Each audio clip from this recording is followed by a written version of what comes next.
En este nuevo video voy a presentar cómo realizar análisis con datos de abundancia de un muestreo realizado en el campus de la Universidad Autónoma de Santo Domingo para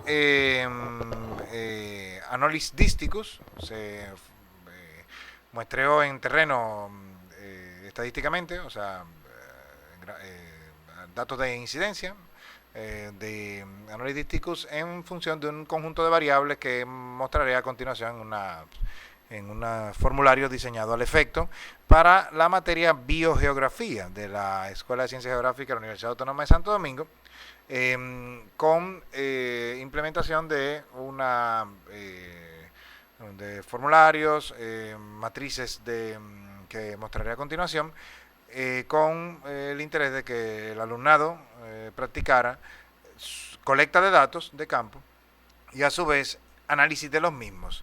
Estos análisis son los que voy a mostrar, digamos algunas de las preguntas analíticas a las que se le puede dar respuesta, habría algunas interpretativas también a las que habría que dar respuesta, y el objetivo principal precisamente es ese, conseguir un conjunto de resultados que puedan ser llevados a una publicación tipo artículo científico que debe entregar el alumnado. En este caso voy a utilizar datos como digo, de incidencias, o sea, de observación de analíticos de la alumna Lice Rodríguez. Voy a usar este como ejemplo. Sin embargo, la mayor parte de los datos colectados pueden satisfacer, pueden ser utilizados para realizar los análisis similares a los que voy a mostrar en este video. Lo primero que voy a hacer es cargar los paquetes que voy a utilizar. Raster es un paquete que sirve para analizar imágenes raster, pero también en este caso lo vamos a usar para cargar un shapefile. StringR es un paquete que sirve para analizar cadenas de texto. RGDAL, un paquete para exportar, en este caso para exportar un shapefile. Sirve para muchas más cosas, la verdad, para manejar todos los formatos de la biblioteca GDAL. Y el paquete más es un paquete para análisis multivariado. Y CAR es un paquete para también, sobre todo tanto para análisis multivariado como para algunas funciones de análisis multivariado que voy a usar. Y el paquete ggplot2 para gráficos, ¿no? Gráficos estilizados. Estas son las preguntas o los análisis a abordar. Resultados, obtener primero para poder escribir un trabajo que sea completo, que tenga, digamos, un buen aprovechamiento de los datos colectados. Es importante recordar que este video se complementa muy bien con otro en el que tomé datos de avifauna que fueron colectados por otra alumna, por Patricia Torres, y este video se complementa muy bien con ese otro video porque realiza análisis parecidos, pero también aborda cuestiones más también de tipo interpretativa. Algunas cosas se repiten entre uno y otro, pero en general, como los datos tienen estructuras diferentes, porque en este caso se trata de datos de abundancia de una especie, y en el caso del video referido de Patricia, tomé los datos de Patricia Torres para analizarlo, se trata de datos de un grupo completo de aves, y entonces, bueno, ahí el análisis interesa más que sea de diversidad, y en este caso se trata de un análisis basado en una única especie, y por lo tanto lo que nos interesa es analizar únicamente los individuos que se han encontrado de esa especie, con miras a que en el futuro, si se puede, construir estudios poblacionales, si se pudiera. En todo caso, ya con este primer paso, y si se logra colectar más datos en el campus de la UAS, se podría aproximar a estudios poblacionales a futuro. Preguntas como esta o resultados como estos se pueden obtener directamente con los datos ya generados. ¿Cuántos cuadros? ¿Cuáles fueron los cuadros del campus que fueron utilizados? Recordar que tanto en QGIS como en Google Maps, como archivos que he facilitado para la materia en formato KML, pueden ser utilizados en este caso para poder hacer análisis cartográfico, y voy a mostrar ahora algunos.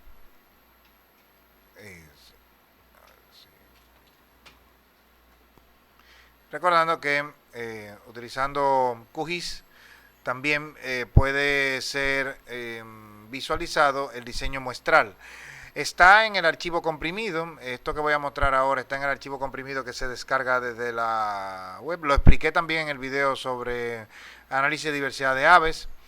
Todas estas capas que vemos aquí están en el comprimido. De hecho, cuando se descargue, esto se va a descargar en el directorio temporal y lo van a poder también visualizar.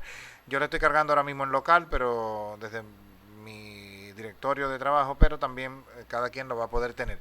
Este diseño de estudio, recordar que este diseño de estudio se hizo para que estuvieran representados los distintos tipos de coberturas en el campus de la UAS, de manera que los dividiendo por cuadros de 50 por 50 metros el campus de la UAS en unos 189 cuadros, podría así saberse o asignársele a cada alumna un cuadro, un conjunto de cuadros que estuvieran que representaran mejor el campus de la UAS.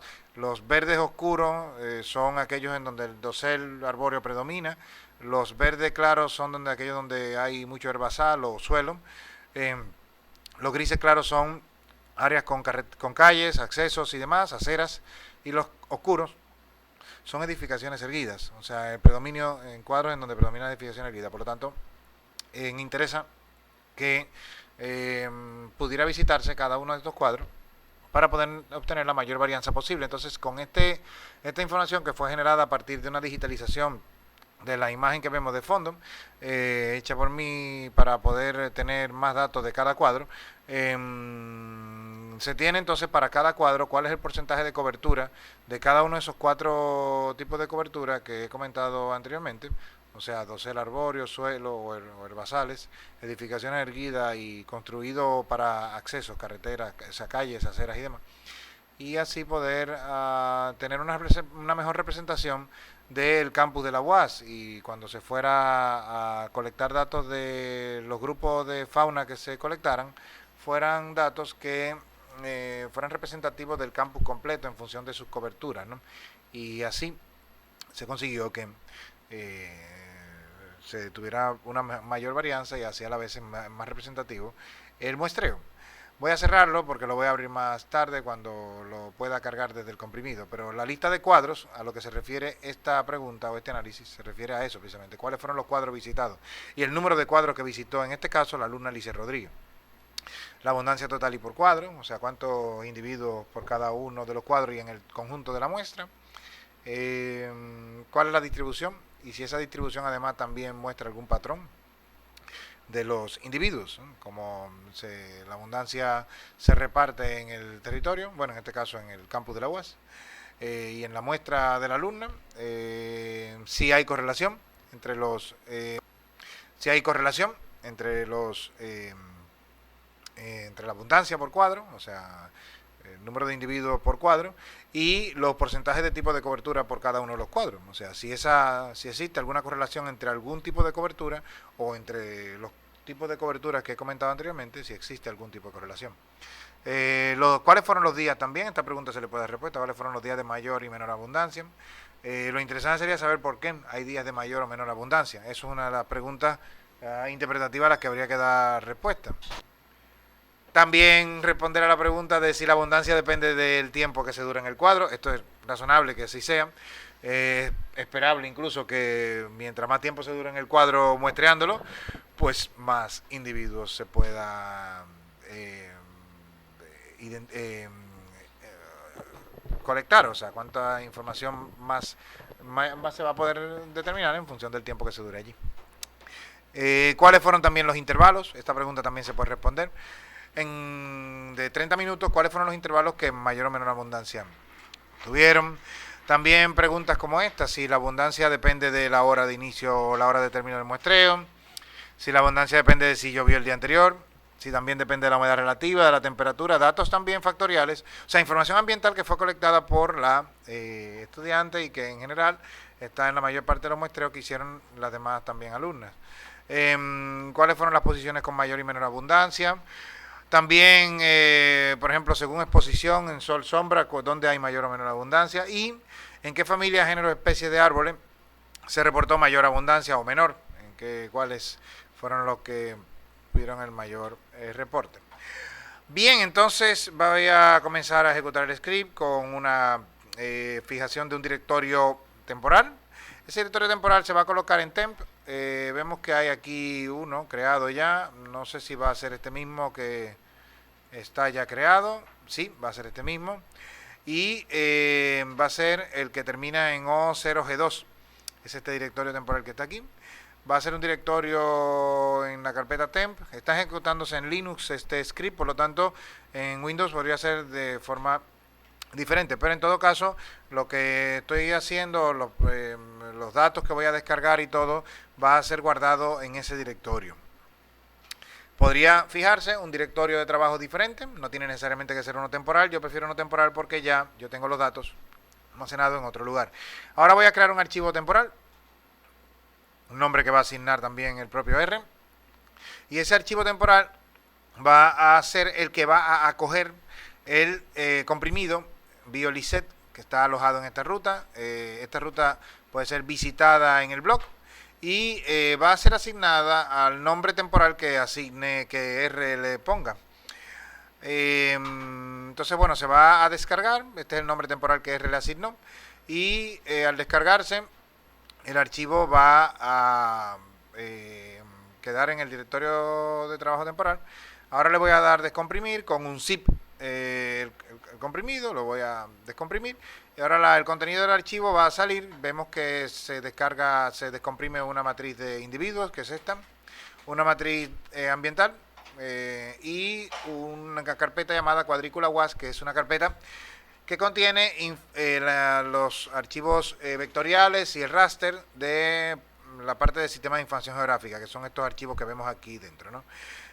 También hay un archivo de punto de extensión QML, que es una capa de estilos, para que un archivo que voy a crear desde R y lo voy a almacenar en el directorio temporal, esa capa vectorial tenga una capa de estilos con la cual visualizarse de forma un poquitito más comprensible.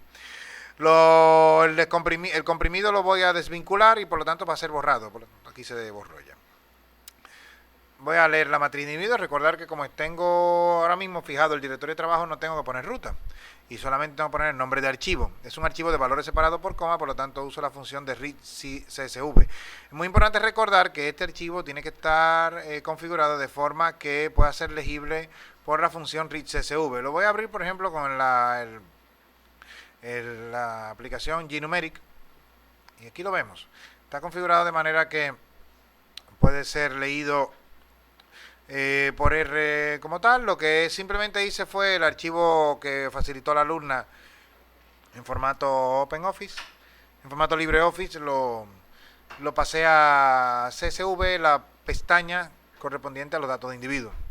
Cada fila es un individuo donde se indica el cuadro.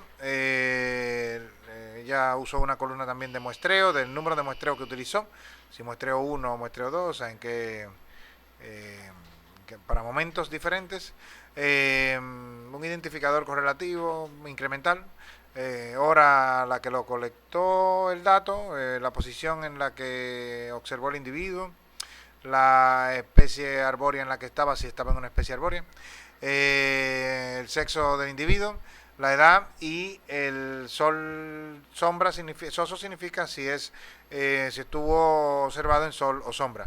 Estas dos columnas no son analizadas en el script, son descartadas, pero la alumna, con los mismos análisis que he realizado aquí, para no seguir dilatando el script más, pues lo que puede hacer también es ver si esto presenta algún efecto en cuanto a edad y sexo, o cualquier otra columna que tenga cualquier otra alumno en sus datos. Puede también ser analizada con los mismos principios que estoy mostrando en el script. Bien, ahora asigné el objeto D. Al objeto D leí el CSV y lo asigné al objeto D. Está viéndose ahora aquí en la consola, ¿cómo se ve? Se ve igual que en la hoja de cálculo GNumeric. Y notar que, esto es importante notar esto, que los cuadros con los números 103, 127 y 140 no contienen información, o sea, lo que contienen son sobre todo NA. Y bueno, entonces NA asignado de esta manera, con N en minúscula y con N barra A.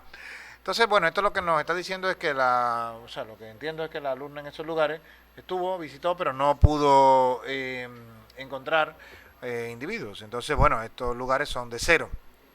Y entonces, bueno, ahí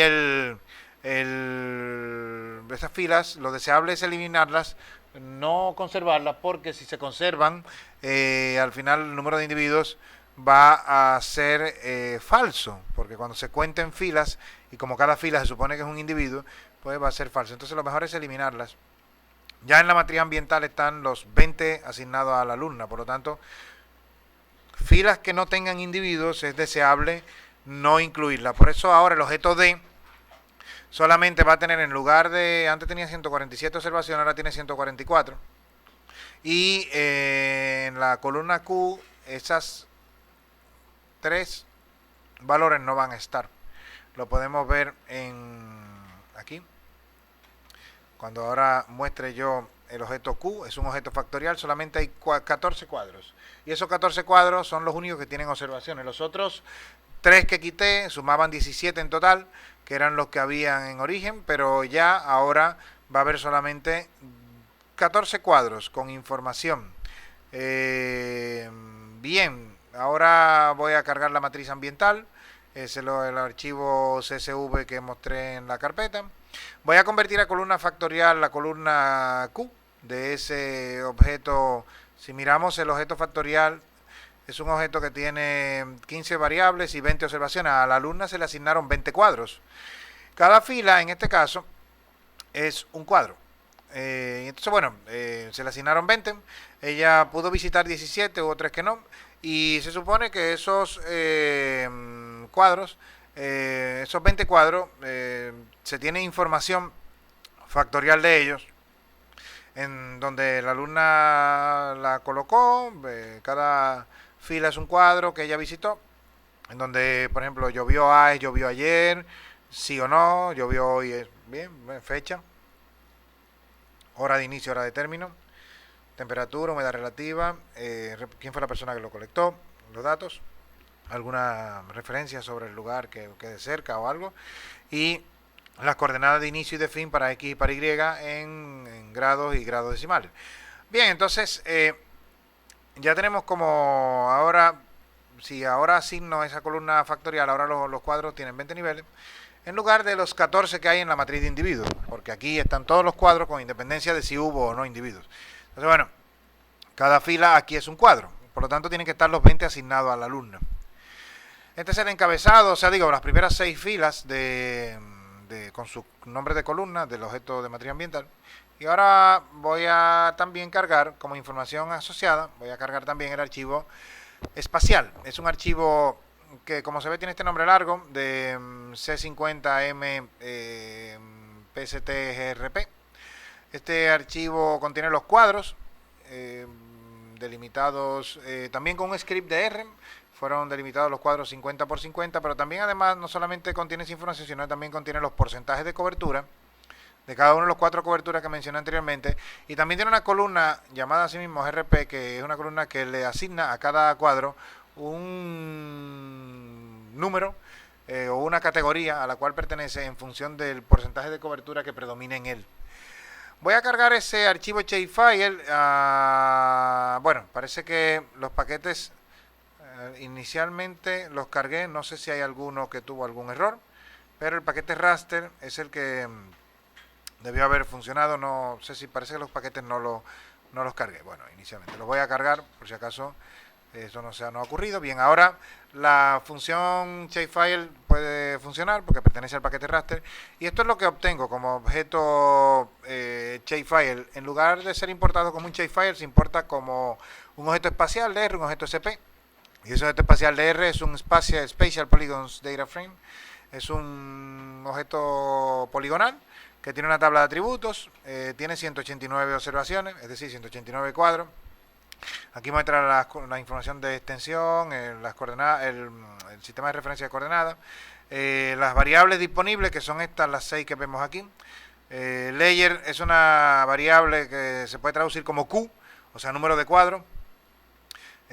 Porcentaje de construido, porcentaje de dosel, porcentaje de edificaciones erguidas, porcentaje de suelo y herbazales, y columna GRP, que es una columna que, como digo, a cada cuadro le asigna un nombre en función de o un código en función de cuál es la cobertura predominante.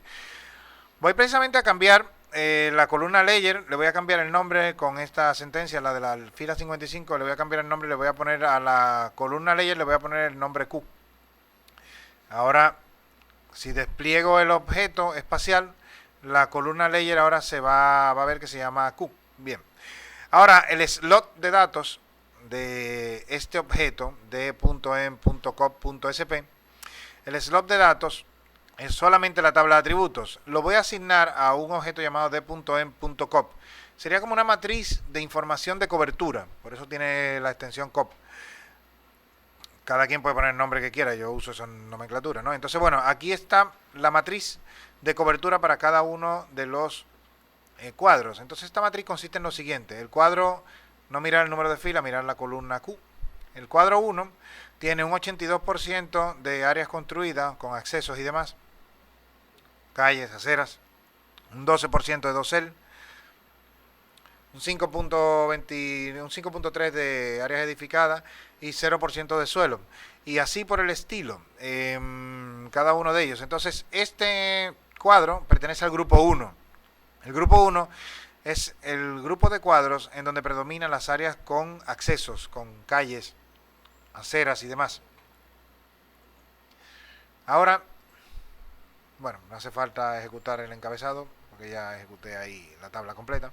Ahora, en lugar de tener la columna GRP como una columna numérica, le voy a asignar nombres. O sea, es decir, 1 es cuando predomina lo construido con mobiliario y accesos y demás.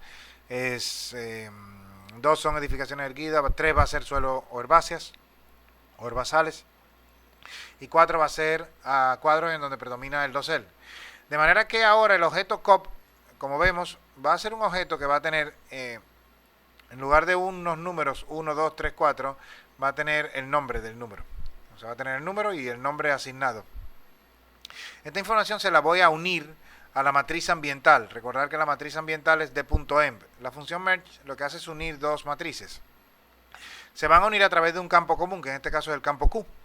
El campo común entre, si muestro el encabezado de la matriz ambiental y muestro el encabezado de la matriz de cobertura, veremos que hay un campo común, un único campo común, que es el campo Q. Pues toda la información de d.em.cop, que es el porcentaje de tipo de cobertura, y el tipo GRP, el tipo de grupo, al grupo al que pertenece cada cuadro, va a ser transferida al objeto de.em.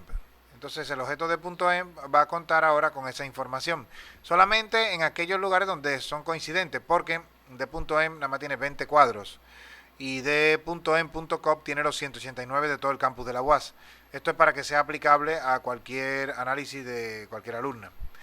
Como vemos ahora, la información de cobertura fue transferida a la matriz ambiental, de este caso de los datos de Lice Rodríguez. Entonces, bueno, están pasados allí. Y como vemos ahora, ya no solamente tenemos la información que la alumna recogió en campo cada uno de sus días de donde visitó esos cuadros, sino que también está la información de porcentajes de coberturas asignados a cada uno. Bien, entonces ahora comienzo a responder preguntas de las asignadas para el trabajo. La lista de cuadros, por ejemplo. ¿Cuál es la lista de cuadros? Bueno, pues estos son los cuadros en donde hay datos, al menos un individuo. Y este es el número de cuadros visitados, donde hubo al menos un individuo. 14. De los 20 asignados hubo al menos un individuo. Bueno, esto responde a lo mismo. La abundancia ahora sería, lo deseable sería saber cuántos, perdón, esta es la abundancia total, contando el número de elementos del campo Q, de la columna Q del objeto D. Como es una matriz de individuos, se supone que cada celda es una incidencia de un individuo. Por lo tanto, si cuento, o sea, con la función length, longitud, tamaño, ¿no? Si cuento el número de elementos que hay en la columna Q, pues voy a saber cuánto es la abundancia total en la muestra. 144 individuos en toda la muestra. Ahora interesa saber cuánto es esa abundancia, aparte de la abundancia total, cuánto es por cuadro. Voy a generar un objeto llamado APC, esa abundancia por cuadro, mediante la función table, que es una función de conteo de frecuencia, o sea, cuenta cuántas repeticiones hay de el campo Q. Recordemos, el campo Q es, voy a mostrar el encabezado únicamente del objeto D. Va a contar cuántas veces se repite 8 y él va a decirme 8 se repite tantas veces. Entonces 8 es el cuadro 8. Tantas veces como se repite el cuadro 8 es que hay ese número de individuos en ese cuadro. Lo voy a asignar al objeto APC. El objeto APC es esto. Si lo vemos, es una tabla que tiene una variable 1, que es la variable nombre del cuadro, y frecuencia, cuántas veces se repite. O sea, el cuadro 8 se repite 6 veces. El cuadro 24 se repite 15, y así. Entonces ahora lo que voy a hacer es ponerle nombres, los nombres utilizados en este script, en donde var1 realmente es el campo, el nombre de cuadro, y frec en la abundancia. Por lo tanto, ahora lo voy a poner como tal, de manera que ahora APC es un objeto que tiene estos nombres de columna, y voy a organizar por orden de abundancia, es decir, por frecuencia. Voy a organizarlo de manera decreciente y voy a obtener poder poner el primer cuadro. Va a ser el cuadro que más abundancia tiene, que es el 150, el cuadro número 150, que tuvo 33 individuos. El cuadro 137 tuvo 26, y así.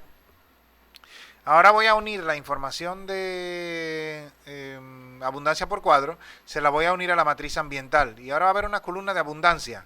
El argumento allX es que me está diciendo que donde quiera que haya un cuadro, una información de una fila de d.emb que no sea coincidente con APC, aparezca. allX igual true significa que el elemento X, que es el primero, todos se van a conservar, porque si no le digo esto, solamente va a unir en donde haya coincidencia con el campo común. En este caso el campo común es Q. La matriz ambiental entonces ahora va a tener la información de abundancia. NA, donde no hay coincidencia entre la tabla APC y la tabla d.emb. 6 cuadros en donde no hay coincidencia porque la matriz individuo no contiene información de ello porque fue 0. Y entonces ahora, en los lugares donde esa columna es NA, yo le voy a asignar un 0. De esta manera, el objeto d.emb va ahora a contener la información 0 donde antes era NA. De tal suerte que ahora ya no tengo NAs en esa columna, y ahora lo que tengo es un 0, porque fueron 0 individuos los que se encontraron allí. Bien, ahora voy a generar un objeto espacial, pero en la selección de la alumna. Recordemos que el objeto espacial tiene los 189 cuadros de toda la UAS. Ahora voy a tener únicamente los 20 cuadros de la alumna. Los voy a tener en este objeto que voy a crear. Recordar que estoy manejando el objeto espacial y voy a hacer un filtrado de ese objeto espacial en donde coincide únicamente con los cuadros de la alumna, de tal suerte que ahora voy a tener un objeto espacial, pero ese objeto espacial es únicamente los cuadros de la alumna en este caso. Bien, ahora vemos que tengo este objeto y es un objeto con 20 polígonos, que son los 20 polígonos de la alumna, y con la información de atributos que pertenece al objeto d.em.cop.sp. Le voy a unir la información de abundancia a ese objeto. Bien, mostrando aquí que al objeto espacial ahora mismo no contiene la información de abundancia, solamente tiene los 20 cuadros de la alumna, los porcentajes de cobertura, el grupo al que pertenece cada uno, pero no tiene la información sobre abundancia. Entonces se la voy a colocar con esa línea, la línea 93, y ahora vemos que la información de abundancia está disponible, es un campo más. Con la función write-ogr del paquete RGDAL voy a poder exportar ese objeto, que es la selección que he hecho de los 189, los 20 de la alumna, lo voy a exportar a un archivo con este nombre largo que vemos aquí, que termina en abun, cel1 abun, como shapefile de Esri. Lo va a exportar al directorio de trabajo, va a quedar aquí, en este lugar. Vemos que hay una capa de estilos esperando a que llegue ese shapefile para poder ser desplegada ese shapefile de forma que sea legible para nosotros. Al ejecutar la línea 95 se crearon una serie de archivos, el que nos interesa es el SHP, y mediante R directamente voy a abrir a QGIS, cargando este QGS, que es un archivo como un proyecto, es un archivo de proyecto que es un mapa completo que va a cargar 4 capas, y yo le voy a añadir esta después. Al ejecutar esta línea del script, voy a estar intentando dar respuesta a una pregunta que vemos aquí, que es si la distribución espacial de la abundancia muestra algún patrón respecto de los tipos de cobertura o los tipos de cuadro, ¿no? O sea, estoy dando respuesta a esa pregunta. Esta sentencia funciona en Linux, no sé qué pueda pasar en Windows, esperemos que igualmente pueda hacerlo, pero en todo caso, si esto no funcionara, simplemente tiene solamente que irse a la carpeta cuadrícula WAS del directorio de trabajo y cargar el archivo cuadrícula 4.qgs. Él se va a encargar, ese archivo, de cargar cada una de las capas que están dentro de la carpeta layers y las va a mostrar en QGIS, y aquí las vemos, las capas están todas aquí tiradas aquí dentro con una capa de estilo visualizada. Voy a hacer invisible esta y voy a hacer una vista general a la capa del raster, por ejemplo, o del perímetro de la web, podría ser igual lo mismo, y un poquito más detallado. Y ahora vemos que tenemos los cuadros de la web como lo mostré anteriormente. Ya sabemos que los colores tienen un significado cada uno, o sea, esos colores tenues que están mostrados de manera un poco translúcida. Voy a soltar de manera manual el archivo que acabo de crear, que contiene la información de abundancia, recordando que yo genero una capa de estilos previa, que es ese archivo QML que ya estaba previamente, y eso es lo que me permite visualizar el objeto creado con la información de abundancia.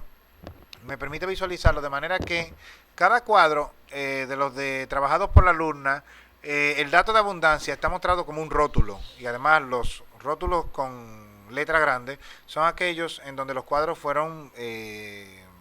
tuvieron mayor abundancia, ¿no? Entonces lo que estoy mostrando es el número de individuos que encontró la alumna en cada cuadro. Número grande para aquellos que pasan de 10 individuos y número pequeño para aquellos que tienen menos de 9 individuos o menos. Entonces, claro, ahora vemos que la mayor parte de los cuadros que tienen más de 10 individuos son aquellos en donde hay dosel arbóreo, porque son los que están sobre verde. Voy a hacer invisible la capa y veremos que apagándola y encendiéndola vemos que los números grandes coinciden únicamente con aquellos cuadros en donde son verdes oscuros. Donde hay cuadros, por ejemplo, grises, no hay muchos individuos, hay pocos. Y donde hay cuadros grises oscuros también. La alumna no visitó aparentemente los cuadros de herbazales, ¿no? No hay en la muestra aparentemente aquí. Bien, entonces lo que estamos viendo es que hay una clara coincidencia entre el número de individuos y el dosel arbóreo. Por lo tanto, es interesante que los cuadros que tienen predominantemente dosel arbóreo hay un siempre mayor número de individuos, hay una abundancia mayor de Anolis dísticus. Bien, ahí es importante destacar que R está detenido porque al estar ejecutándose yo he hecho un pipe, he transferido, he entubado la función system entuba comandos que puedan ser ejecutados dentro de la ventana terminal de Linux, los entuba y los ejecuta dentro del sistema operativo. Entonces R, hasta que esa función, hasta que ese comando no es cerrado, no vuelve a estar en el prompt. Voy a cerrar, lo que ya quería ver lo pude ver, hay coincidencia entre las áreas de dosel y la abundancia, y se nota que las áreas construidas o con edificación erguida tienen siempre menor abundancia. Por lo tanto, es esperable una correlación entre el porcentaje de dosel entre el porcentaje, por ejemplo, de dosel y el número de individuos. Cierro aquí y de esta forma, y cierro sin guardar, y de esta forma R vuelve a tener el prompt disponible para poder seguir ejecutando funciones. Por lo tanto, he dado respuesta a esta pregunta realmente. O sea, la distribución espacial de la abundancia muestra un patrón, y sobre todo respecto del número tanto de edificaciones erguidas como dosel, como áreas construidas, ¿no? Voy a borrar la consola con control L. Y ahora voy a hacer análisis de correlación y regresión que interesan hacer precisamente porque hemos encontrado esa correlación, por ejemplo, entre el porcentaje de dosel y la abundancia.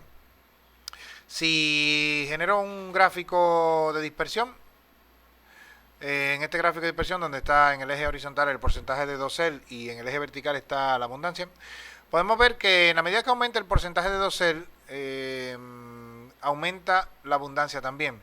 Sin embargo, hay un fenómeno particular que está ocurriendo con este gráfico de dispersión y que podemos ver que es un fenómeno de heterocedasticidad. Aquí parece que la varianza es más o menos parecida, pero en la medida en que nos aumentamos el porcentaje de dosel, se abre significativamente la abundancia. Entonces, podemos tener valores de porcentaje de dosel grandes y abundancia pequeña, y valores de porcentaje de dosel pequeño con abundancia grande. Esto tiene un impacto negativo sobre el análisis de correlación que uno debe corregir o utilizando transformaciones o eliminando outliers. Estas dos observaciones podrían probablemente ser consideradas outliers, ¿no? Probablemente esta también podría ser considerada un outlier, pero vamos a dejar que alguna función de R nos determine qué podría ser outliers o no. Hay varios métodos para determinar outliers. Voy a utilizar uno simple aquí para no alargar mucho el video. Voy a hacer análisis ya gráficos con histograma, por ejemplo. Veo que el porcentaje de dosel en la muestra y la abundancia en la muestra no siguen distribución normal, no tenemos gráficos en forma de campana. Y si hago también gráficos cuantilares, tampoco voy a obtener gráficos muy que sigan líneas rectas. En el caso del porcentaje de dosel, aparentemente sí se insinúa algo de aproximación a una línea recta con pendiente de 45 grados, pero en el caso de la abundancia no, porque hay muchos casos con 0, y a partir de aquí sí parecería que hay unos valores, un seguimiento a una línea recta. Podrían quitarse todos los ceros, pero los ceros son observaciones, entonces no es razonable quitarla, quizá más bien quitar los outliers, ¿no? Si ejecuto una prueba de normalidad de Shapiro-Wilk, veo que el porcentaje de dosel, tal como se veía en el gráfico cuantilar, pues sí, sigue aparentemente una línea recta, y la prueba de Shapiro-Wilk, de hecho, es no significativa para el porcentaje de dosel, pero sí es significativa para la abundancia. Esta prueba lo que evalúa es si se sigue distribución normal. Aquí la hipótesis nula no la puedo rechazar, pero aquí sí la tengo que rechazar. Entonces, la abundancia es un campo que no sigue una distribución normal. Como hay una de las variables que no sigue distribución normal, pues entonces debo seguir, para las pruebas de correlación, el método que debo utilizar es el método de Spearman. Puedo utilizar otros, no, Kendall y demás, no, pero bueno, voy a utilizar Spearman, y le voy a decir que no lo calcule de forma exacta, porque hay incluso valores amarrados, valores que son iguales, ¿no? Observaciones coincidentes en abundancia, o sea, mismos valores de abundancia, hay varios ceros, ¿no? Por ejemplo.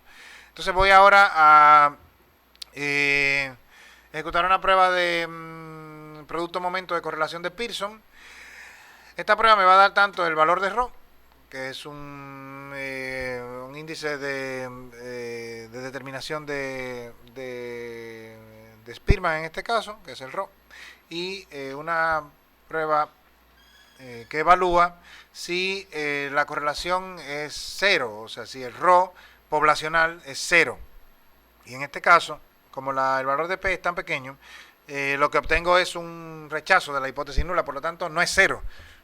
Y esto lo que significa es que existe correlación. Entonces la correlación entre abundancia y porcentaje de dosel existe. Quiere decir esto, y es positiva. Quiere decir esto que en la medida que aumente el porcentaje de dosel, aumentará la abundancia.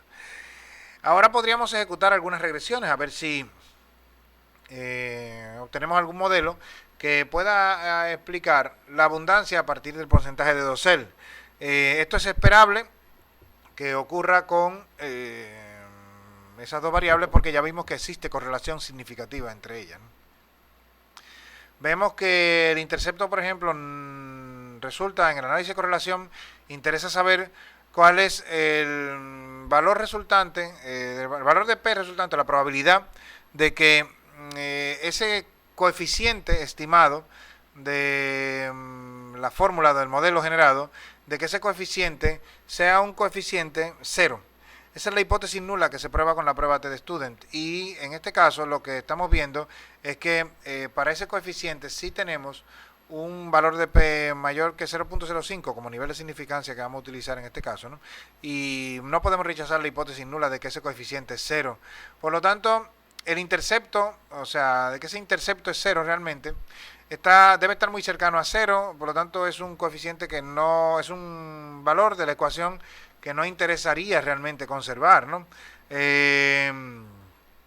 Si lo ejecuto sin él, esta es la fórmula que utiliza R para indicar que queremos hacer un análisis de regresión, generar un modelo que no incluya el intercepto, o que lo atribuya a cero.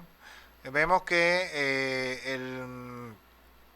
el R cuadrado anteriormente era y el ajustado era muy bajo, 0.26 en ese caso el ajustado, y vemos que aquí aumenta bastante. Y la prueba de Fisher resulta ser una prueba significativa en ambos casos. En este caso era significativa para el nivel de significancia 0.05 y aquí lo es para el nivel de significancia incluso 0.01. Esta prueba lo que nos dice es si la correlación, si el análisis de regresión y si el modelo es un modelo que puede explicar la variable dependiente, puede ser explicada por la variable independiente, que en este caso es porcentaje de dosel, la independiente, y la dependiente es abundancia. Entonces, claro, lo que nos está diciendo es, el modelo no explica, esa es la hipótesis nula, y esa hipótesis nula la podemos rechazar y quedarnos con una alterna que nos dice que el modelo sí explica al menos un porcentaje de un porcentaje de 55% de la varianza de la abundancia aparentemente podría ser explicado por el porcentaje de dosel.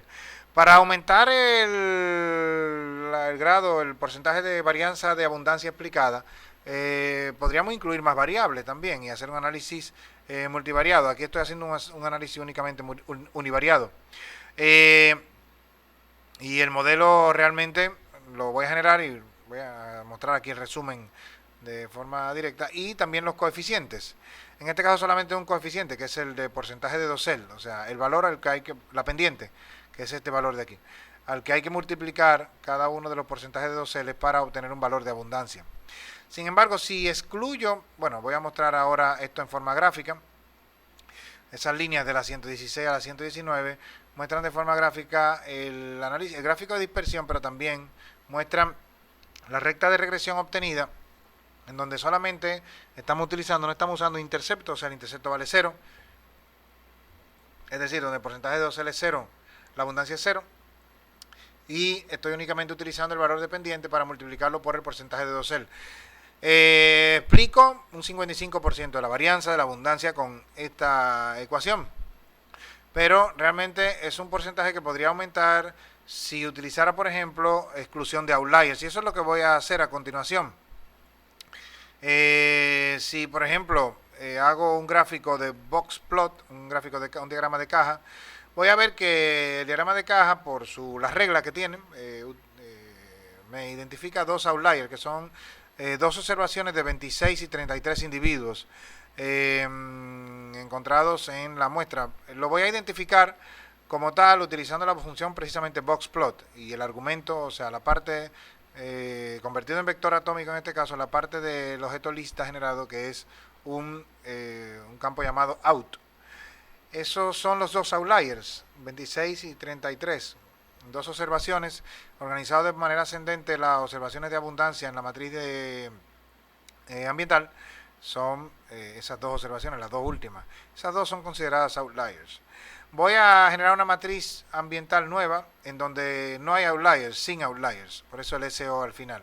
Por eso le voy a pedir que donde quiera que abundancia coincida con 26 y 33 sea quitado de la matriz ambiental, y eso me va a generar un objeto llamado matriz ambiental sin outliers. Y aquí la veo. Notar que van a faltar la fila 13 y la fila 15.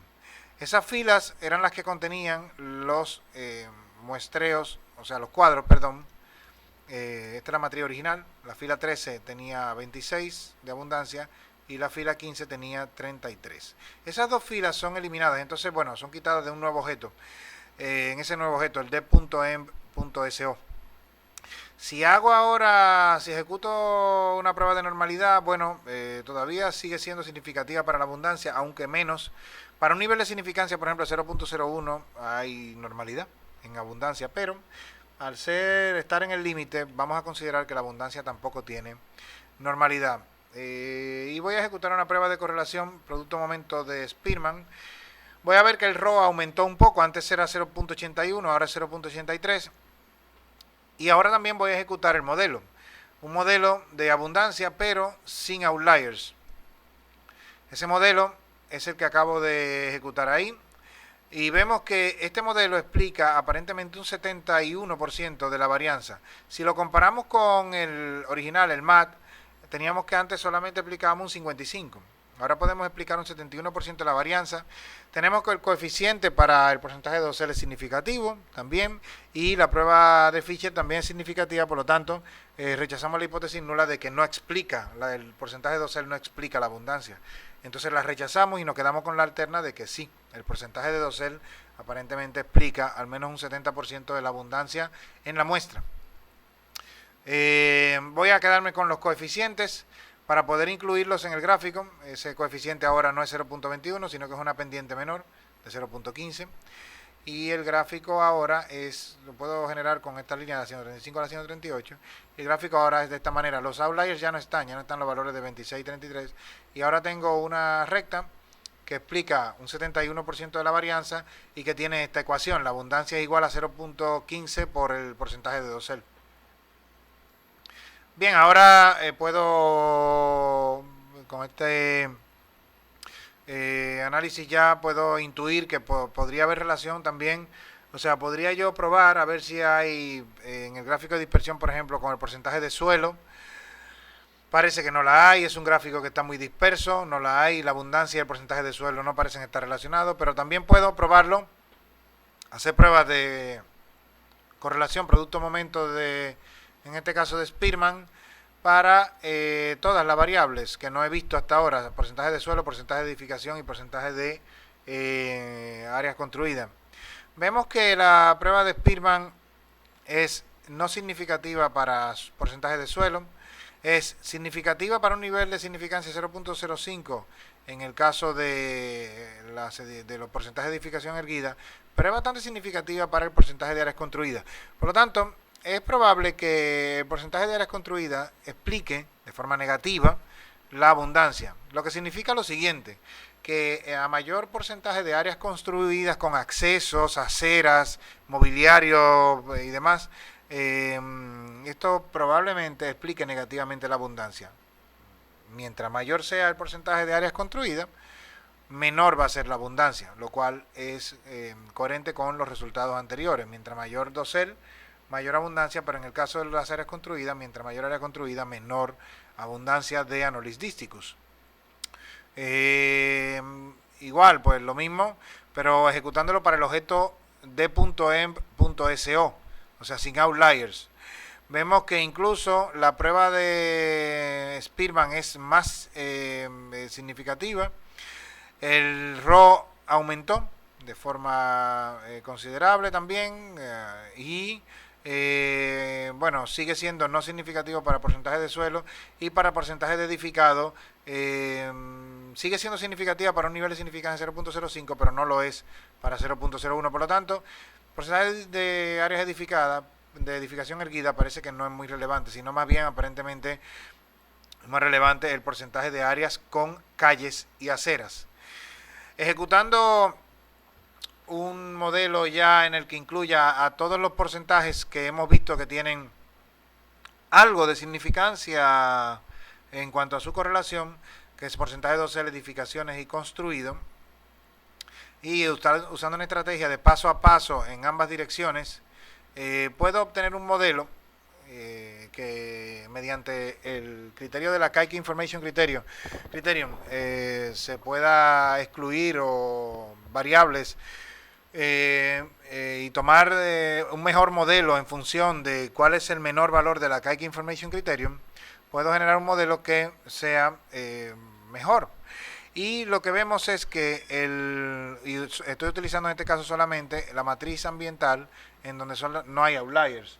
Entonces, lo que interesa en este caso es notar que utilizando la función de stepwise, que utiliza el criterio, en este caso, la Kike Information Criterion para excluir determinada variable o incluir otras, me está recomendando que me quede con porcentaje de dosel únicamente como variable significativa, porque conservando las demás, el valor no de la Kike Information Criterion resulta ser un valor alto.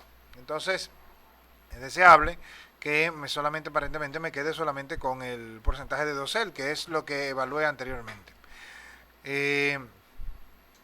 También se pueden hacer predicciones. Si vemos, esta es la matriz ambiental sin outliers, o sea, no están los cuadros que tenían una abundancia de 26 y 33. Y bueno, estos son los porcentajes de dosel para los cuadros en donde no hay outliers. Ahora la media de porcentaje de dosel es esta.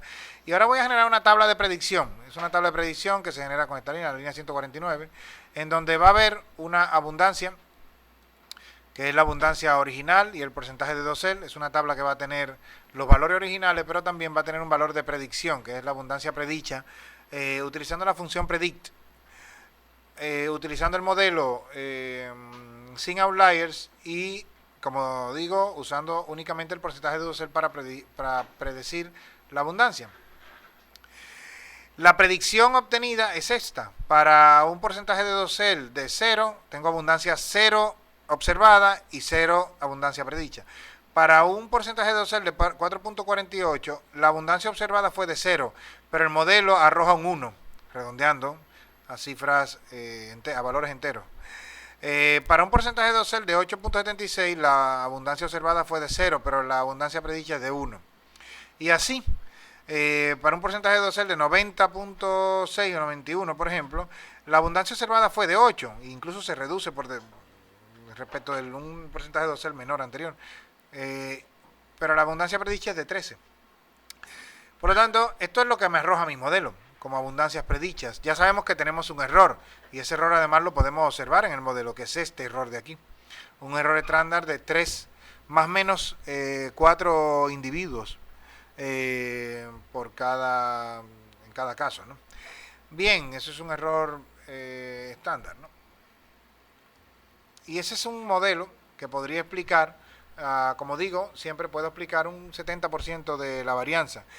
Habría también que probar con regresiones polinómicas, también podría probarse con regresiones transformando los datos a exponencial, logarítmico y demás, ¿no?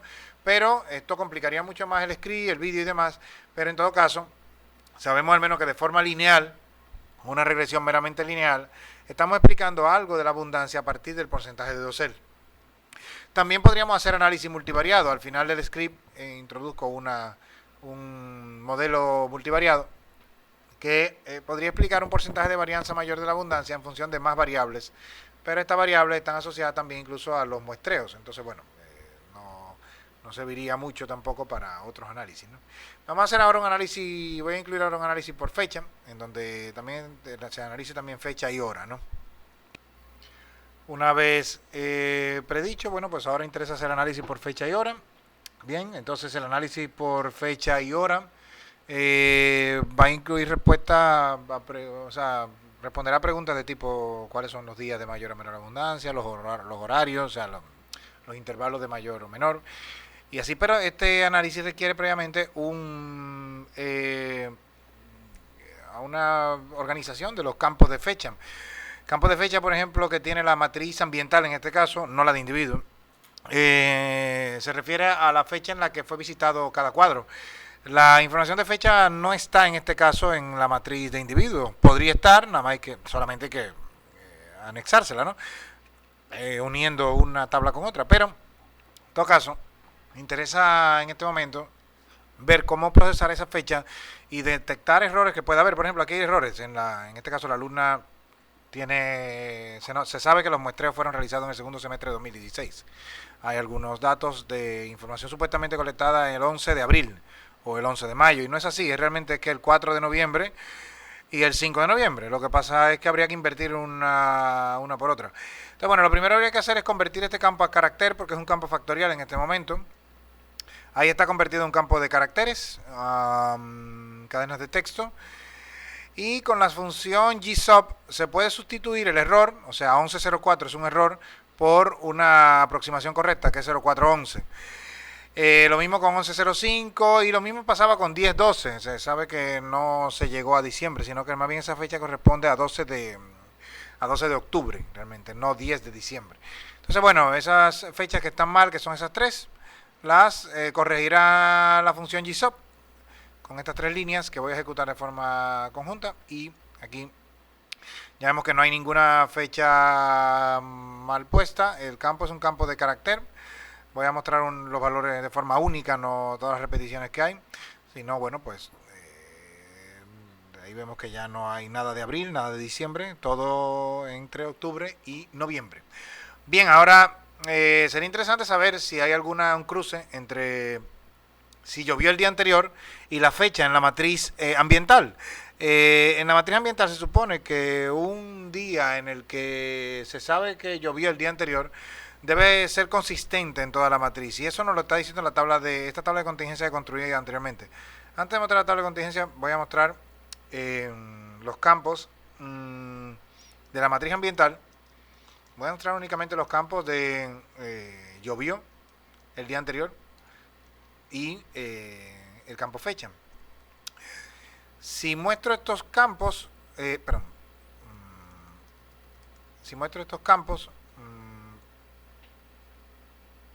llovió a y fecha, efectivamente, sí. Ajá.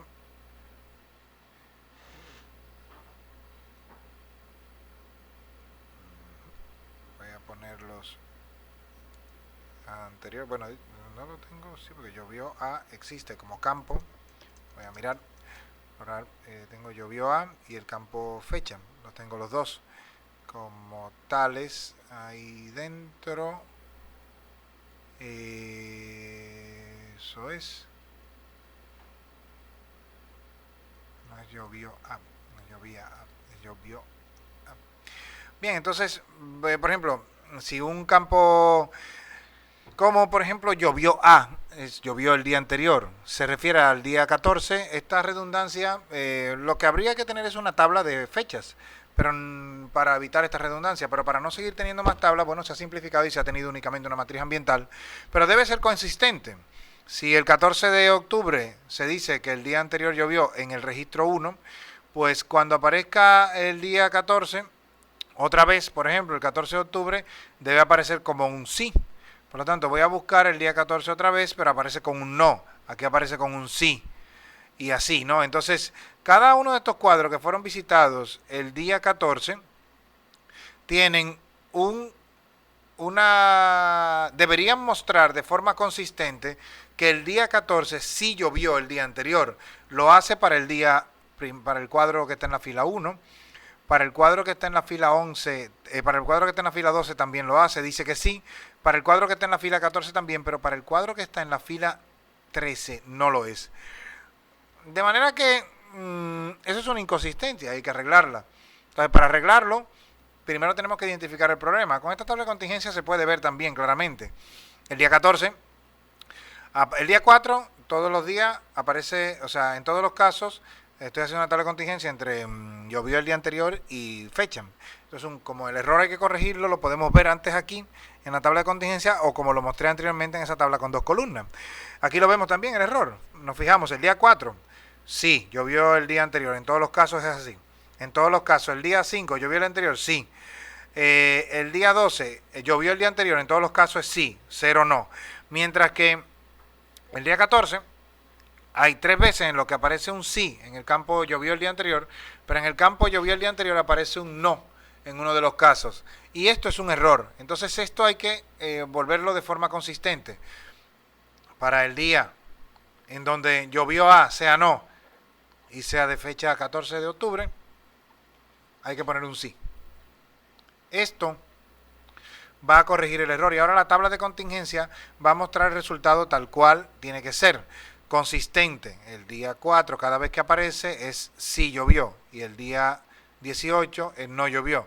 De tal forma que ahora cuando los muestro la tabla que mostraba anteriormente, bueno, ahora sí. Donde quiera que aparece 14 de octubre, sí llovió el día anterior, porque el día 13 de octubre había llovido.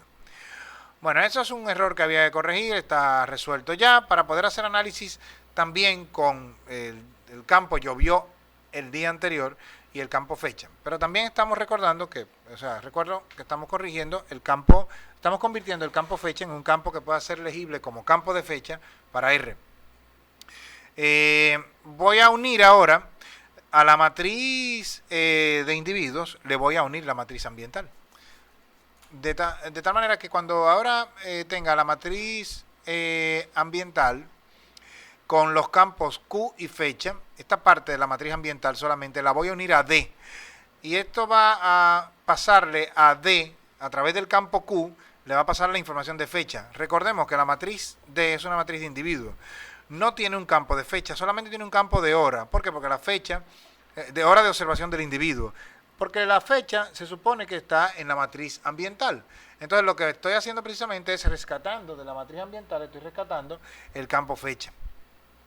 De esta manera, ahora la matriz de individuos tiene un campo que se llama fecha y es un campo que es un campo además en este caso carácter y ya además ha sido corregido previamente. Bien, ahora con la matriz de individuo, ya ahora estando el campo de fecha insertado allí, recordar que tengo también un campo de hora en la matriz de individuo, la hora de observación de cada individuo. Voy ahora a convertir el campo hora, que es un campo factorial, es este que está aquí abajo, lo voy a convertir en un campo de caracteres, una cadena de texto. Bien, si visualizo el campo hora, me voy a dar cuenta de que, si visualizo el campo hora, me voy a dar cuenta de que el campo hora tiene esta configuración. Tiene hora, minutos, segundos y pasado o antemeridiano.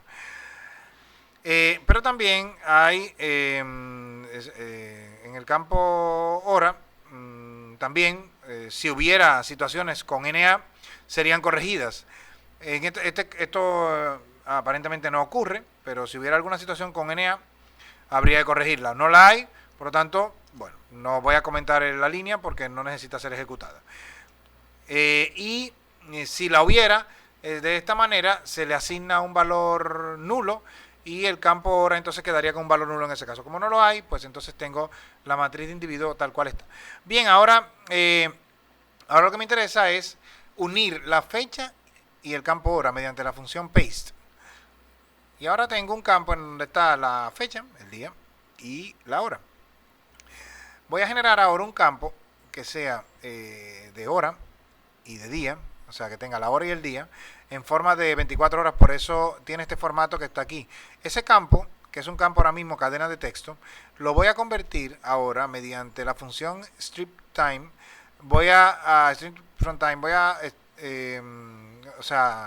string para tiempo, o sea, convertirla a tiempo, a campo hora. Voy a convertirla indicándole cuál es el formato. Primero está el día, el mes y el año. Eso es lo que se ve aquí. Y en mayúscula la Y de año porque tiene 4 dígitos. Mientras que también después de esa parte viene la parte de hora.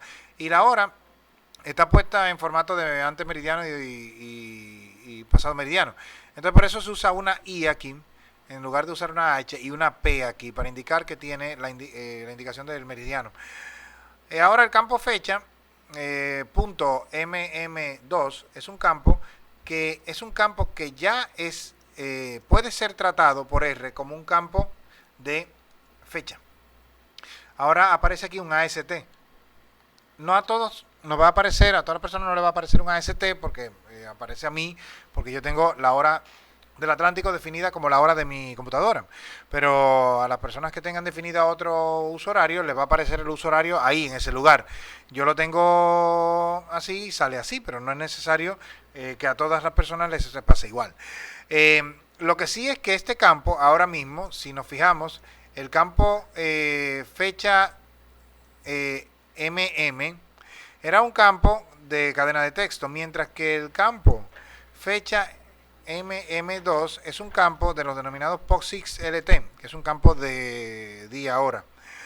Bien, ahora voy a convertir la parte de fecha nada más de la matriz de individuo, pero solamente la parte del día, que era un campo de cadena de texto, lo voy a convertir a un campo que sea campo de día. Recordamos que este campo, el campo fecha, es un campo cadena de texto en donde aparece el día, el mes y el año, que es lo que aparece aquí, pero yo ahora le digo que me lo convierta a un campo de tiempo, de fecha hora. Y ahora es un campo que tiene igual, solamente el día no indica la hora, y pone el uso horario al final, ¿no? Al final del día, por lo tanto, es un campo que es considerado para R como un campo de día. De esta manera yo puedo también incluso ejecutar una tabla de frecuencias con la función table y saber los días en los que hubo más o mayor o menor abundancia. Sería interesante saber por qué. Aquí lo vemos en el campo organizado de manera descendente. Aquí lo tenía de forma, voy a ponerlo aquí debajo, aquí lo tenía de forma ascendente, o sea, de forma tal cual aparece en el factorial. Ahora lo estoy poniendo de forma descendente. El día 14 de octubre, aquí está por tiempo, perdón, no es factorial, en función del orden en tiempo. 12 de octubre, 33, 14 de octubre, 42, 18 de octubre y así. Aquí lo estoy organizando de manera descendente. Voy a hacer un gráfico de barras. Únicamente ya la fecha está organizada de la más antigua a la más reciente, de izquierda a derecha. Y vemos que el día 14, bueno, sí, es que tuvo el mayor número de individuos, de 44, y así. Sería interesante saber por qué. Interesante saber si fue porque llovió el día anterior o no. Ya sabemos que el día 14 de octubre llovió el día anterior, entonces por lo tanto parece que no afecta o que al contrario incluso aumenta la abundancia. Sería interesante saber eso, ¿no? Volviendo a la tabla de contingencia que generé anteriormente, que es esta. Sabemos que el día, en los cuadros, sabemos que el día 14 de octubre sí llovió. El 12 también, el día anterior al 14 de octubre, pero el día anterior al 12 también, el día anterior al 5 y el día anterior al 4. Y vemos que son estos días de noviembre en ese caso, ¿no? Aquí aparecen no de forma ascendente. Entonces, bueno, vemos que estos días, el único día en el que no llovió, que fue el 18, hay 4 individuos. Entonces, bueno, y es el día en el que menos, pero hay 4 cuadros. Y esos 4 cuadros que hay, en los que no llovió el día anterior, fueron muestreados el día 18 de octubre. Y ese día, el 18 de octubre, es cuando menor abundancia hay. Por lo tanto, no parece que la lluvia sea tampoco que detenga la abundancia. Al contrario, aparentemente si llueve el día anterior, en esta muestra al menos, nos está diciendo que la abundancia aumenta. Sería interesante buscar explicaciones de tipo ecológico, habría que ver qué explicaciones hay a este fenómeno, o si se trata de que se visitaron los cuadros, coincidentemente, se visitaron cuadros que son los que más abundancia tienen. Y probablemente el que se visitó el día 18 da la casualidad de que fue el cuadro en el que menos abundancia tiene porque tiene menos dosel o lo que sea, ¿no? Bueno, ahí queda la pregunta lanzada. Es una pregunta interesante a responder, si depende realmente de la lluvia o no, o si es que depende de otro factor. Bien, entonces ahora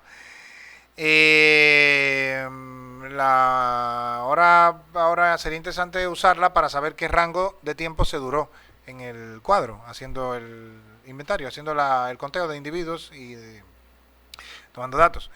Voy a poner ahora un campo de hora únicamente. El campo de hora lo voy a sacar del campo fecha hora, pero únicamente me voy a quedar primero con la función string, o sea, sacar una cadena de texto desde un campo de tiempo con la función string from time. de ese campo que tiene la fecha y la hora, voy a quedarme únicamente con la parte de hora. Y eso lo voy a convertir a un campo POSIX-CT. De esta manera, voy a quedarme con un campo que va a tener ahora solamente la hora, fue lo único que fue aprovechado, y le asigna el día de hoy, el día en el que estoy, por ejemplo, ejecutando este script, le asigna el día de hoy a todos los individuos que fueron observados, vamos a suponer todo el 16 de noviembre, el 16 de enero de 2017. De esta manera, lo que voy a poder analizar es el tiempo que se duró en cada uno de los cuadros. Voy a generar un campo también de fecha y cuadro, que tenga la fecha y el cuadro visitado, que es este.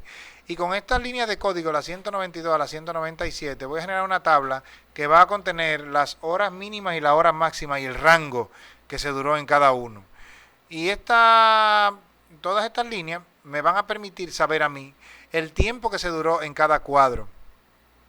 Vemos que en un cuadro como el cuadro 111, que se visitó el 5 de noviembre de 2016, se empezó a las 12:40 y se terminó a las 12:44, por lo tanto se duró 4 minutos. Como es un campo, estos campos son campo horas, se pueden hacer restas de tiempo y las hace de manera que considera los tiempos y además uno le está pidiendo en qué unidades lo tiene que devolver, por eso el argumento units igual means. Bien, ahora ya tengo para cada uno de los campos que fueron visitados o en donde se encontraron individuos, ya tengo el rango, el tiempo que se duró en cada uno de ellos. Lo lógico es que la abundancia dependa de eso, porque si hay muchos individuos, se supone que va a durarse más tiempo en el cuadro.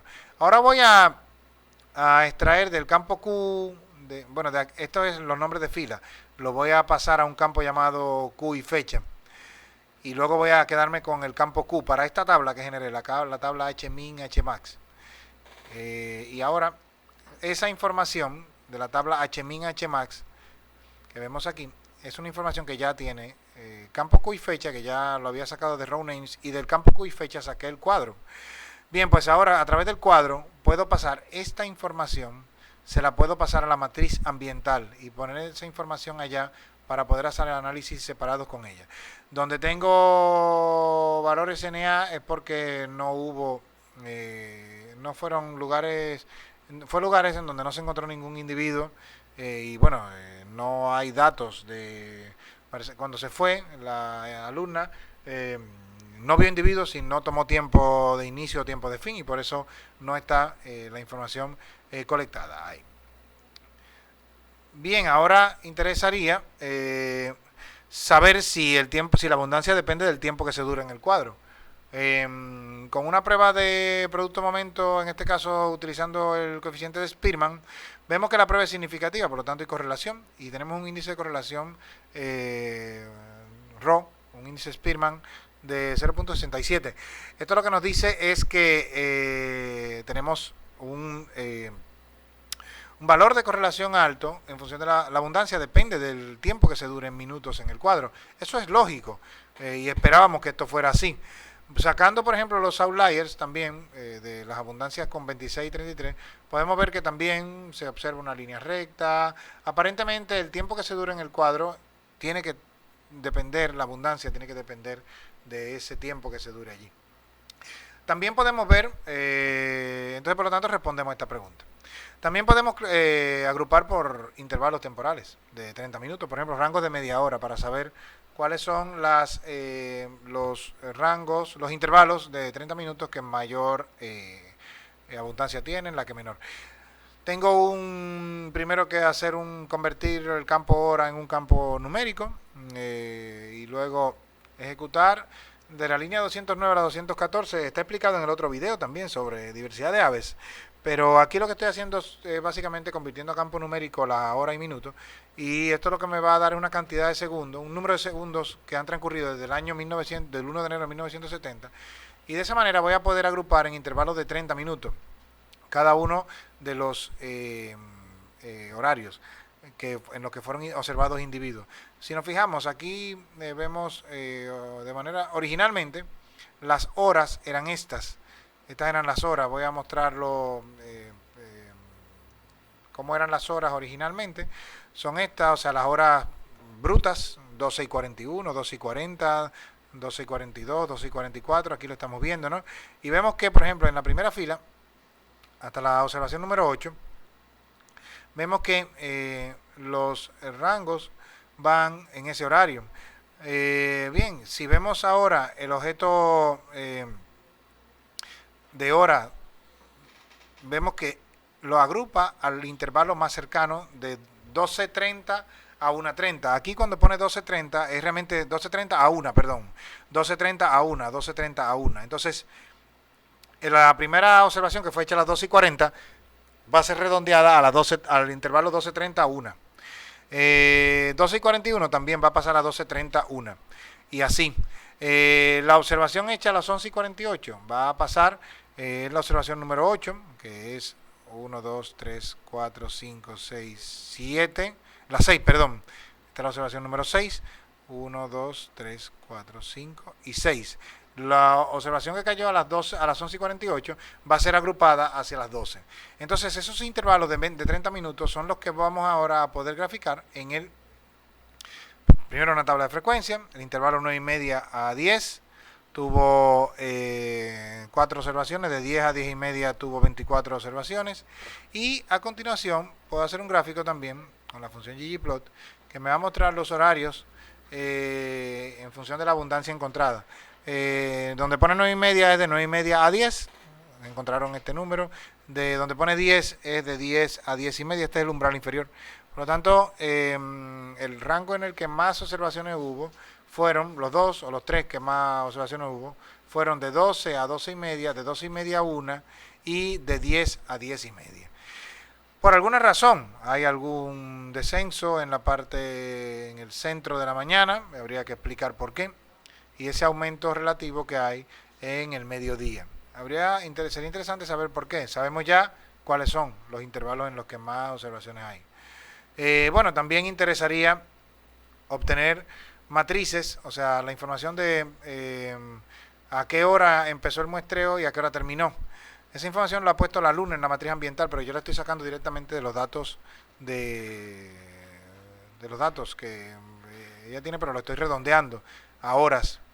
Y aquí vemos que redondeando a horas, en el caso de cuando se empezó cercano a las 9, a las 10 y demás, las observaciones de abundancia aumentan, se nota. Teóricamente cuando se empieza a partir, en el horario de inicio, perdón, a las 10 y a las 11. Cuando se empieza en esos horarios, la media de las observaciones se supone mayor. Y cuando se empieza cuando se termina a las 10, a las 11 también por igual, aparentemente hay una mayor abundancia. Esto es aparentemente contradictorio con este otro gráfico, que nos dice que habría mayores observaciones cuando se empieza a las, vamos a poner el gráfico de cuando se empieza, que es este, cuando se empieza a las 10, pero no hay contradicción realmente. Cuando se empieza a las 10, ahí observamos que en el rango 10 a 10:30 hay un número de observaciones grande.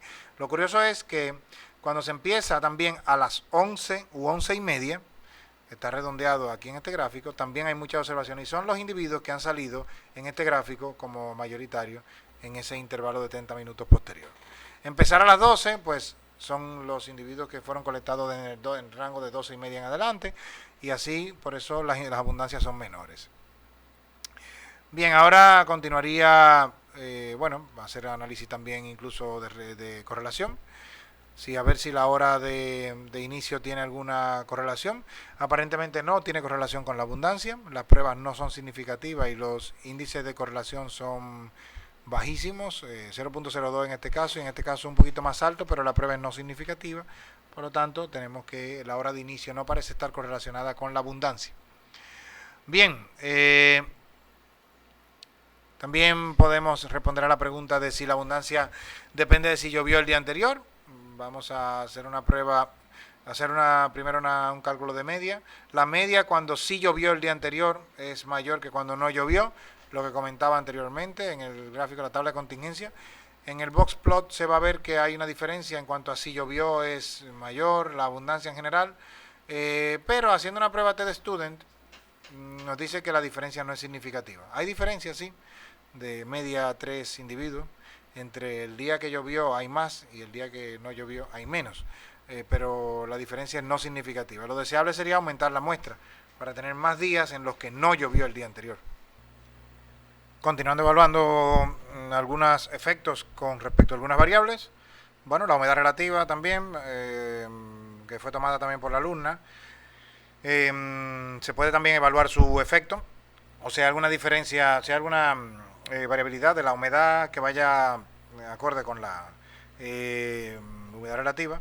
Para ese caso, utilizaré el campo que la alumna usó para recoger la humedad relativa, que es lo único que es un campo factorial y que además es un campo que tiene un signo de porcentaje al final.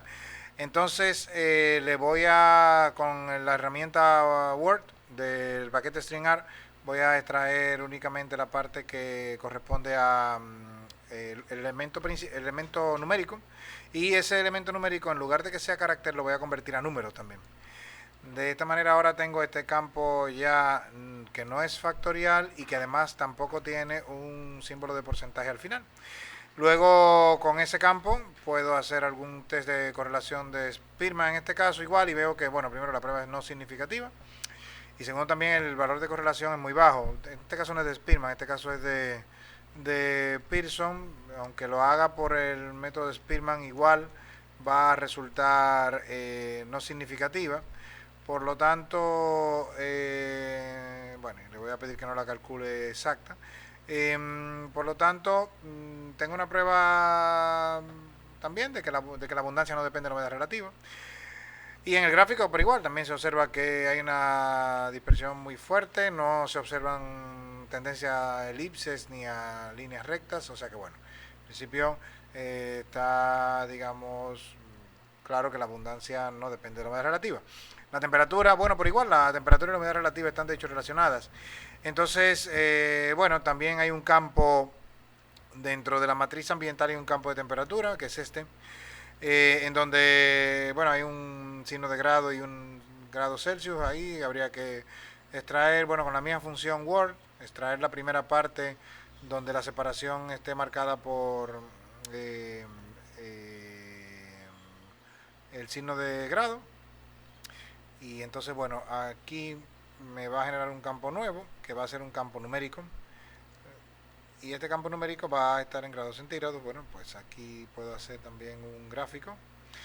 Voy a generar un dispositivo nuevo para que no sea dentro de la ventana de RStudio.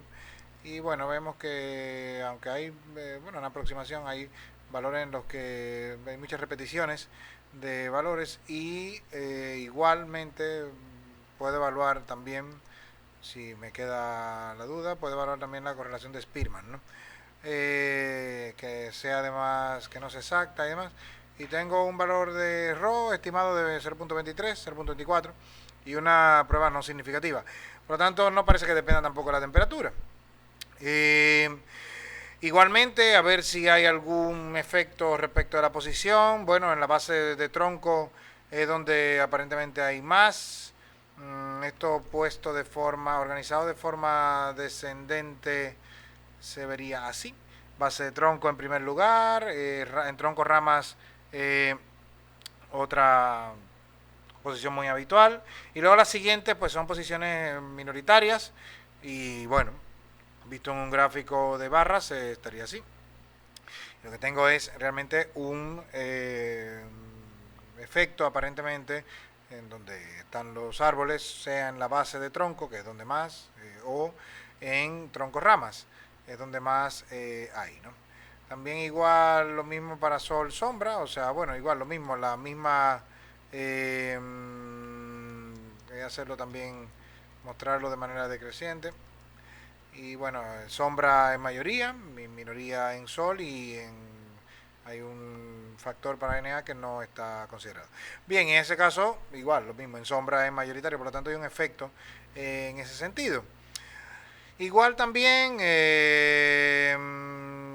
ahí sería, bueno, aquí podríamos evaluar, en este caso, por ejemplo, en los dos, porque son observaciones de frecuencias, podríamos evaluar, se podría evaluar también mediante una prueba de G cuadrado. en donde voy a usar el drop levels para que no aparezca el caso NA, de tal suerte que aquí tengo una tabla en donde tengo un error aquí, levels, una tabla de frecuencias en donde no aparece el NA, que es un caso especial. Bueno, y si hago una prueba de G cuadrado me indica que sí hay un efecto, o sea, no hay homogeneidad en la distribución del número de individuos respecto de la posición. La hipótesis nula lo que evalúa es hay homogeneidad, y como el valor de P está resultando 2.2 por 10 a la menos 16, o sea, mucho menor que 0.01, tengo que rechazar esa hipótesis nula de que existe homogeneidad. Lo mismo también podría evaluar lo mismo para para sol-sombra, podría evaluar el mismo caso, lo único que igual aquí también debo aplicar el drop levels porque se ha conservado por ahí un factor, un nivel que es NA, y también igual, por lo mismo, la prueba también resulta que indica que no hay homogeneidad. O sea, de esta tabla de frecuencia, que tiene un 31 y 113, evidentemente las diferencias que existen nos indica que no hay homogeneidad, tendría que haber el mismo número o parecido entre ambos para que hubiera cierta homogeneidad. Por lo tanto, aparentemente, donde en las posiciones con sol o sombra y en las posiciones de presencia de los individuos cuando pueden ser colectados en base de tronco, en tronco rama, pues hay mayor número y mucho menor en otras situaciones.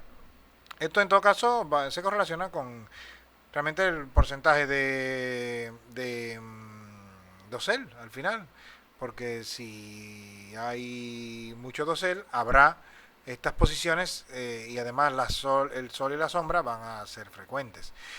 Interesa también ver si hay alguna relación con las especies arbóreas. En este caso no son especies arbóreas, son más bien nombres de familia o nombres comunes incluso en muchos casos.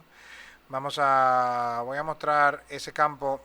La alumna lo tiene recogido como un campo factorial. Ese campo factorial nos damos cuenta de que realmente no son especies, son prácticamente en todo caso familias, la mayoría, y hay también algunas situaciones en donde la alumna ha puesto un nombre común, como Type Princess, que aparece por aquí, y por lo demás, ¿no?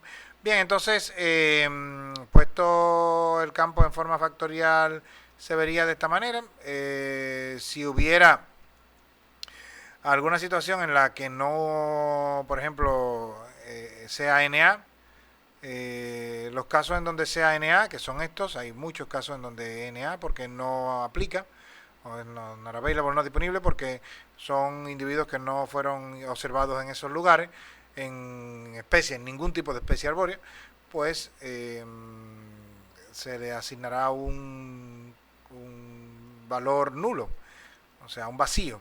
Ese vacío ahora es lo que sustituye todos los n barra a, son todos casos vacíos, y ahora le voy a poner que fueron individuos que fueron no observados en árboles. Si vemos ahora el campo queda de esta manera, el campo queda como todas las situaciones posibles si hay una situación llamada no en árbol. Ahora es un campo factorial, y ese campo factorial ahora ya en lugar de ser un campo de caracteres va a ser un campo en donde existen todos los posibles niveles posibles, y además está también la situación no en árbol. Si lo organizo en forma decreciente, vemos como la situación no en árbol es mayoritaria, pero excluyendo esa, bien vemos que hay muchos individuos que fueron observados en especies de la familia de las meliáceas y en arecáceas, en palmas, y bueno, los demás son casos minoritarios ya, ¿no? Situaciones en las que hay menores. No quiere decir esto que haya dependencia entre los individuos de Anolis y las especies de árboles, pero porque podríamos estar ante una situación en la que tenemos muchas especies de la familia de las meliáceas en el campus de la UAS, pero es llamativo que la mayor parte de las incidencias han ocurrido en la familia de las meliáceas. Si esta familia es mayoritaria en el campus, bien, probablemente así lo sea, pero en todo caso, aun cuando es mayoritaria, hay otras familias de plantas allí, y es aparentemente lo común que ocurra que se asocian a las meliáceas, entonces habría que hacer un estudio en donde de forma estratificada, para responder a la pregunta de si realmente hay dependencia, sería interesante, bueno, hacer un estudio en donde estén representadas de manera proporcional cada una de las familias de plantas del campus de la UAS y ver si hay mayor o menor número de individuos de Anolis dístico encontrados en ellas, ¿no? El gráfico de barra se vería de esta manera, ¿no? Bien, bueno, finalmente, ya para concluir, un modelo multivariado en el que incluya todas las variables que he mostrado anteriormente. Hay una por aquí, sí, están todas las variables prácticamente, salvo especies arbóreas que tendrían muchos niveles. Quizá podría evaluarse su peso en la explicación del número de la abundancia, ¿no? Aunque sabemos que al tener tantos niveles podría resultar un modelo no efectivo. Sin embargo, vemos que el modelo, aquí lo que está haciendo es un modelo stepwise, o sea, paso a paso, en donde van a ser entradas o sacadas variables, las variables que están puestas en pantalla, que son todas las variables que están en la materia ambiental, para ver si la abundancia depende de algunos de ellos. La variable... bueno, no, porque la variable especie arbórea está en la matriz D también, por cierto, no está en la matriz ambiental, por lo tanto no se podría incluir en el análisis, ¿no? Entonces, bueno, voy a ejecutarlo únicamente con las variables que están en la matriz ambiental. En la matriz ambiental vemos que al hacer el análisis stepwise y generar un modelo de regresión con stepwise, vemos que los coeficientes que resultaron significativos son, bueno, el intercepto, menos mal, y bueno, el porcentaje de dosel resulta un coeficiente significativo, y la variable GRP, el nivel de la variable GRP grupo, o sea, de la variable GRP grupo, dosel, ese nivel de esa variable factorial resulta también tener un coeficiente significativo. También lo llovió el día anterior. Si llovió el día anterior, ese nivel también tiene un coeficiente significativo para un nivel de significancia 0.05, y luego aparece para un nivel de significancia 0.1 la humedad relativa y la hora de inicio redondeada aparente. Son modelos mixtos.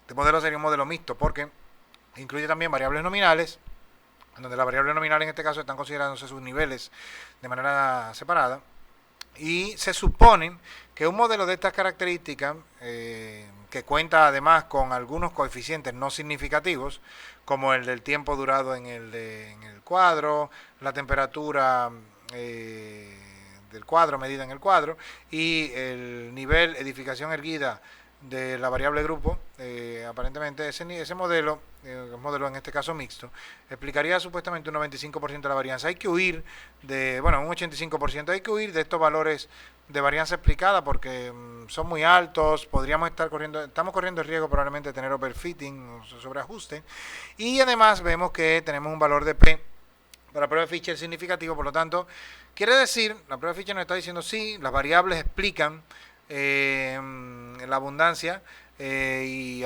probablemente es un 85% de la varianza lo que se está explicando. Sin embargo, sería interesante excluir algunas variables que han salido con coeficientes no significativos, como bueno, el porcentaje de edificado, la duración, etcétera. Vamos a hacerlo poco a poco. Aquí voy a excluir, en este caso voy a excluir a suelo, por ejemplo, de entrada, para que ya no estén. Y bueno, y así haga el stepwise.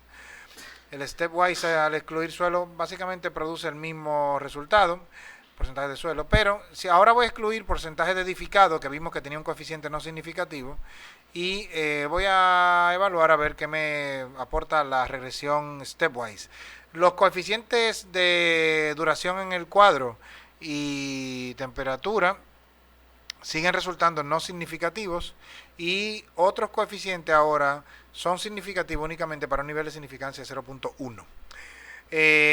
Tenemos una varianza aplicada de un 85%, y el valor de P de la prueba de Fisher está siendo significativo. Por lo tanto, para un nivel de significancia de 0.05, sí, podríamos decir que la prueba de Fisher es significativa, y por lo tanto esas variables explican la varianza de la abundancia supuestamente un 85%, pero sería un poco riesgoso utilizar este modelo porque además de que tenemos dos coeficientes no significativos, cuyos resultados en la prueba TED-Student resultaron ser no significativos, también tenemos el problema de que hay muchos coeficientes que son solo significativos para un nivel de significancia de 0.1 y no lo son para un nivel de significancia 0.05, que es el que deberíamos usar de manera general y que además el que usaríamos para la prueba de Fisher.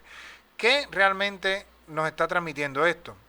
Nos está transmitiendo que realmente con lo que deberíamos quedarnos es únicamente con dosel, o sea, y realmente con el porcentaje de dosel prácticamente, y la hora de inicio, como variables de interés. Entonces, volvemos a lo mismo.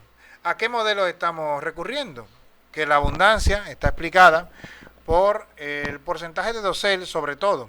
Entonces, nos deberíamos quedar sobre todo pensando en un modelo en el que la cobertura y el porcentaje sobre todo de dosel es el que está explicando la varianza de la abundancia de manera más certera, intentando además cumplir la mayor parte de los supuestos de las pruebas estadísticas aplicadas a los modelos, al modelo multivariado. Y lo razonable sería que nos quedáramos únicamente con el porcentaje de dosel y ni siquiera incluir la variable GRP, porque además lo que haría sería incluirnos únicamente el grupo dosel, que a fin de cuentas interactuaría con la variable porcentaje de dosel. Entonces, bueno, no tendría mucho sentido hacer un modelo en el que esas dos variables estén interactuando entre sí, además con el riesgo de multicolinealidad. Si le hacemos una prueba de variance inflation factor a los factores que quedan finales del modelo de regresión del modelo multivariado que tenemos aquí al final, pues vemos que los variance inflation factor, que deberían generalmente ser por debajo de 5, en este caso dividido por los 2 por los grados de libertad, resulta que sí, que son menores que 5, pero ya sabemos que este modelo que nos aportó es un modelo que tenemos estos riesgos que comenté anteriormente, por lo tanto, no parece razonable incluir además estos variables en el análisis de la abundancia, o sea, en la explicación de la abundancia. Y parece razonable únicamente quedarnos con el porcentaje de cobertura de dosel en el cuadro. Podríamos probar más cosas, incluir más variables, esto sería interesante. Yo no he hecho el análisis también con el número de personas que pasan por el lugar, eso también sería interesante evaluarlo, saber si el número de personas que pasan por el lugar también afecta. Eso se puede evaluar con la matriz de la alumna, que la alumna también aportó una matriz en donde había el conteo de personas por cada grupo de 5 minutos. En resumen, lo que nos está diciendo es hay una dependencia, sobre todo, esto último lo que viene a ratificar, y a partir de los análisis realizados de manera bivariada aquí, en cada uno de estos pasos, lo que nos viene a decir esto es simplemente, tenemos en a nivel de factores ambientales y del cuadro, de atributos del cuadro, no de atributos del individuo o de la información de si fue colectado en solo sombra, lo que nos está diciendo es el porcentaje de cobertura de dosel es lo que explica sobre todo la abundancia.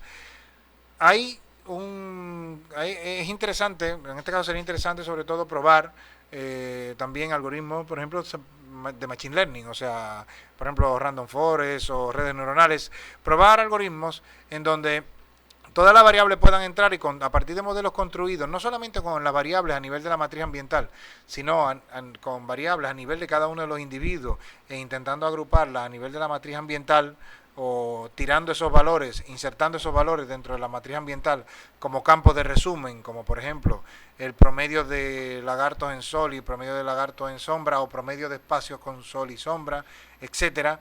Esas variables insertadas en la matriz ambiental y aplicando algoritmos de Machine Learning podrían ayudarnos a explicar quizá un porcentaje de la varianza de la abundancia mucho mayor y no tener que recurrir a modelos, a regresiones lineales, en este caso de varias variables explicativas, sino que recurrir mejor a algoritmos que están probando ser bastante efectivos. Bueno, aquí lo dejo, espero que esto sea de utilidad tanto para el alumnado como para las personas que ven los videos de manera independiente.